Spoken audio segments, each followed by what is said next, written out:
What's good, guys? Welcome back to Small Talk and Head-to-Head Fantasy Basketball. And today we're going to be talking about buy low candidates with my boy Anson. What's good, my boy? What's up, guys? Last time we covered sell high candidates, players that you can try to capitalize on their value. This week, this video, we're gonna be showing you guys that players that you guys can target, players that value is lower than they should be evaluated based off consensus, based off how they've been doing the past couple weeks, and how they have been doing versus how we're projecting them to do in the future. So let's get started. Yep, sounds good.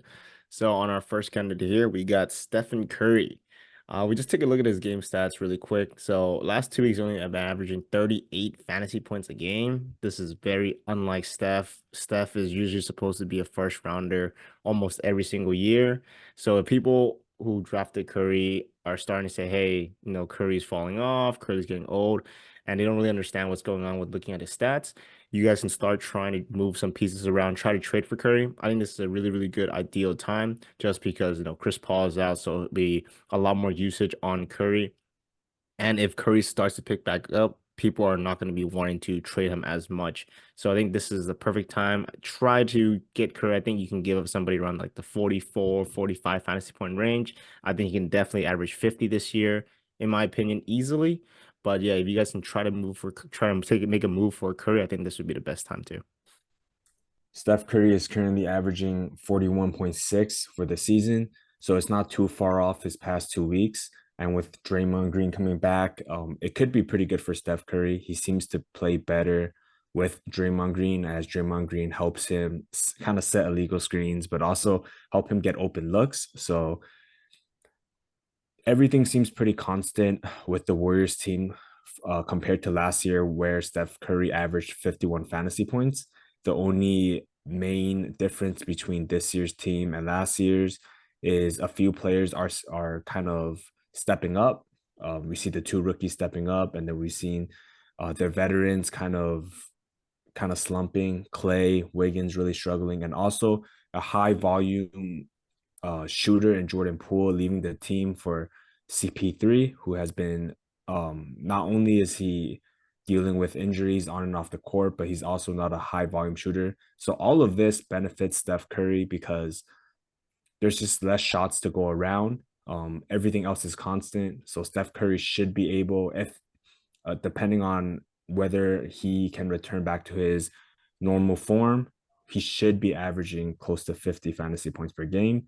If you can trade anyone that you evaluate top 15 to 20, I would definitely trade that for Curry. Um, just imagine if you were to do a draft right now, mid-season draft, and someone that you wouldn't take or you would take after that first round or early second round pick. If you can trade that player for Steph Curry, I think you should do it because um, if you ignore Steph Curry's recent shooting slump, you would draft Steph Curry in the first round if you were to do a draft in mid-season. Yeah, I definitely agree with you there. And yeah, like we said already, try to move for Curry. We think this is the best time to get him before he starts getting back up on his normal self. So if you guys could move for Curry. Next candidate, we got Damian Lillard, Mr. Dame Time. Similar situation with Curry, 36 fantasy points a game is very, very unlike Dame. I don't know if you guys have seen he's on his worst shooting stretch. Apparently, someone said his field goals look like tour dates because he's been missing so many shots. Very unlike Dame as well. We know he's probably one of the best shooters next to Curry. So if he starts getting back on track, I expect his numbers to easily rise back up. 36 fantasy points a game. I think he's shooting like 2 for 12, 2 for 13 from threes, and it's very, very unlikely that this continues going on. So as long as Dame is able to get back to his old self, we know what he can do already when he's the number one option. I don't think there should be too much of a drop off. So I'm looking for him to average around 47, 48 fantasy points, maybe, maybe a little higher, a little bit lower. But I think that's where I would put Dame as ever since he joined the Bucks. So 36 is way too low. So if you guys can try to make a move for Dame, I think this would be a very, very good time too.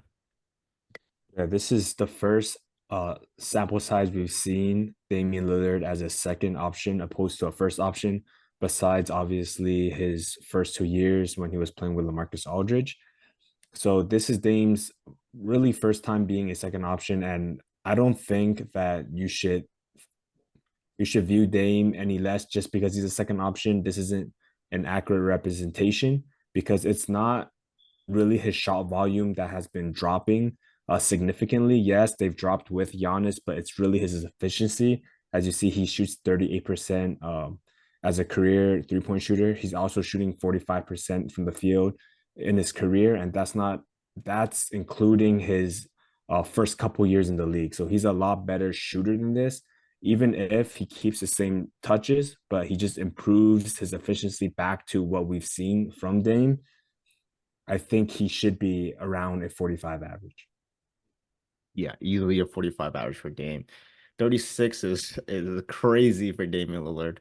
So let's move on to our next candidate. We have Scotty Barnes. And I know the Raptors have been making some moves lately, so a lot of people are kind of saying, "Hey, what's going on? Who's still good on the Raptors? Are they trading, Pascal, or who are they trying to move around?" There's been a lot of news lately.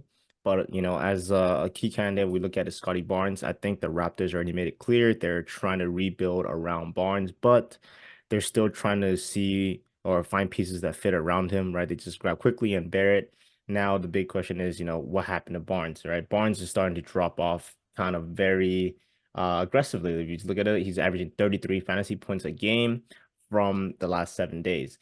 Very unlikely. I mean, very unlikely that this is going to be consistent. You just look at his average just from this year alone or this season so far, averaging 48 fantasy points a game. So this could just be a very small slump, and Scotty Barnes is still getting used to his teammates, his new teammates. So in my opinion, Scotty Barnes should be averaging about 42, 43. I do think there will be some impact with Quickly and Barrett being there, along with Pascal still being there. So less shots for Scotty, which is fine. I think Scotty can do, I'll still do very, very well. So I think he's going to get back to about the 42, 43 average with his new teammates. So I don't think 33 is very, very significant. If you could try to use that as a way to say, hey, Scotty Barnes has new teammates. His numbers are dropping off, and you try to buy low on him really quick because I think he can easily average around 43, 44. Yeah, that's a really good point of trying to use that narrative to kind of devalue Scotty Barnes when you're trading for him, right? Because if you look at the possibilities of his fantasy production going lower, it's because okay, Quickly and RJ Barrett, that's two rotational players.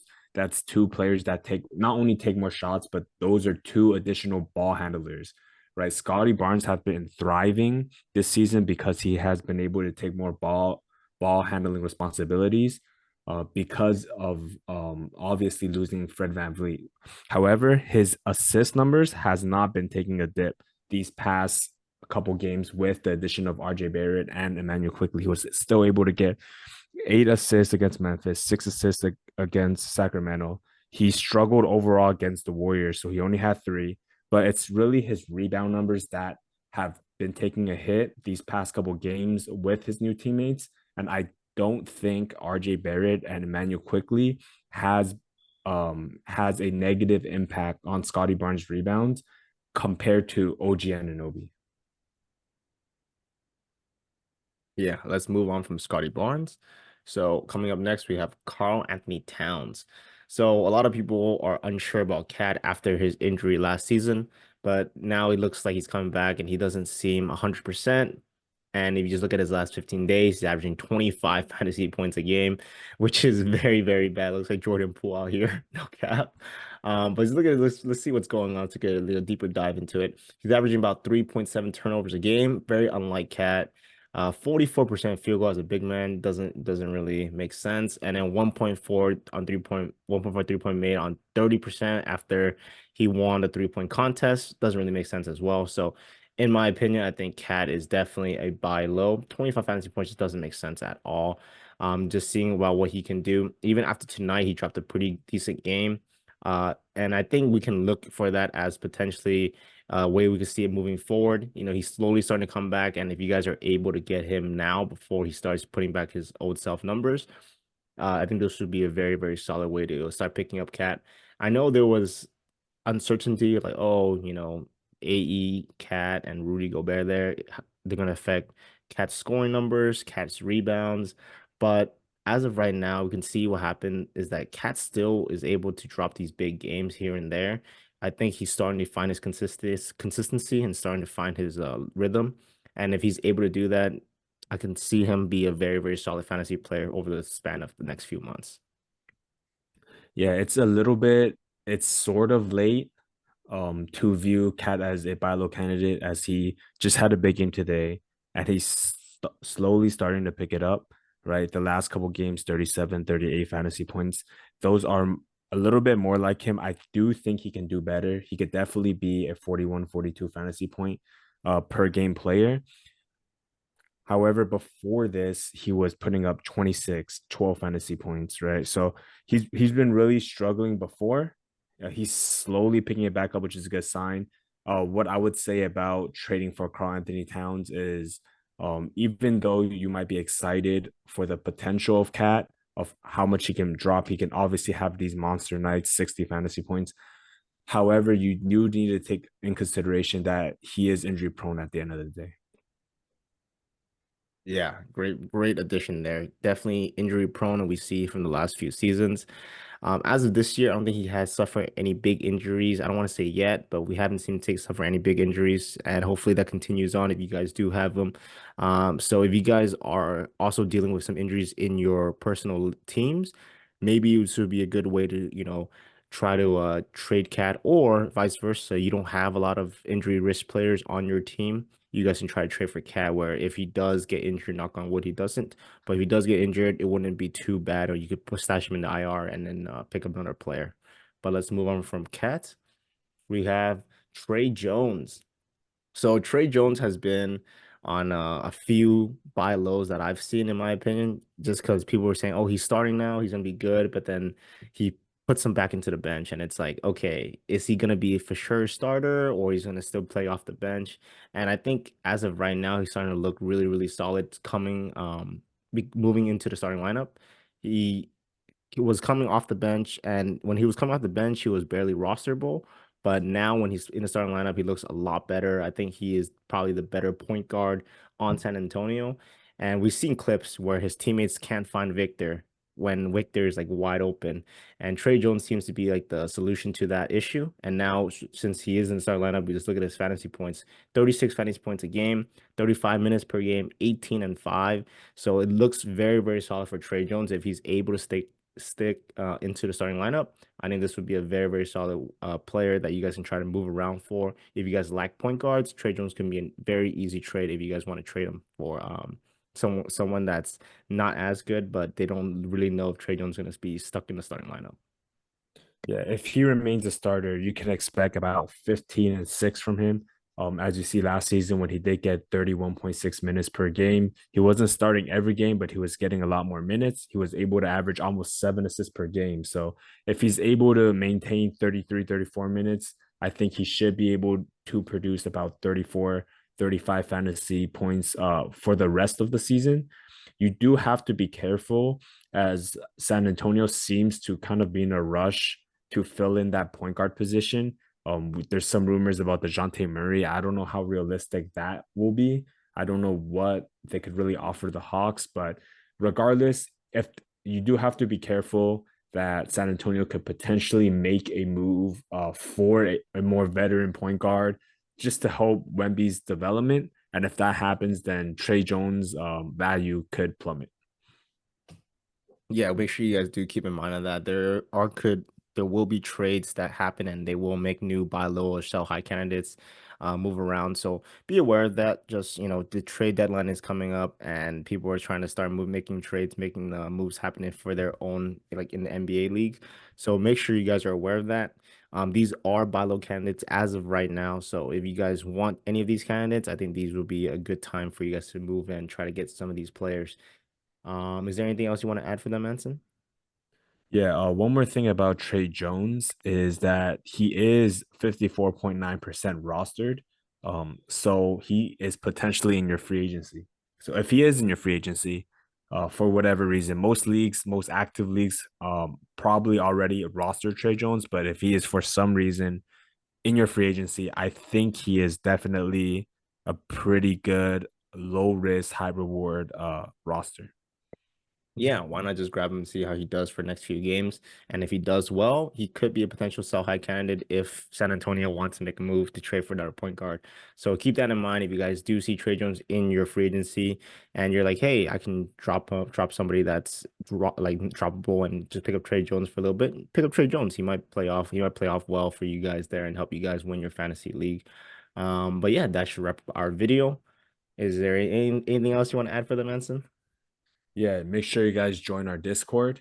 The link is down below in the description. We have a pretty solid community. Everyone just asks questions about our opinions on stuff. We have a team that answers questions. You can answer other people's questions. So make sure you join the Discord. If you guys, I don't know, confused about a trade or you guys have a question regarding who to pick up, um, yeah, just make sure to join up. Yeah, sounds good. Sounds good. And with that, we'll see you guys on our next video. Take care and good luck on your fantasy seasons, you guys. Peace.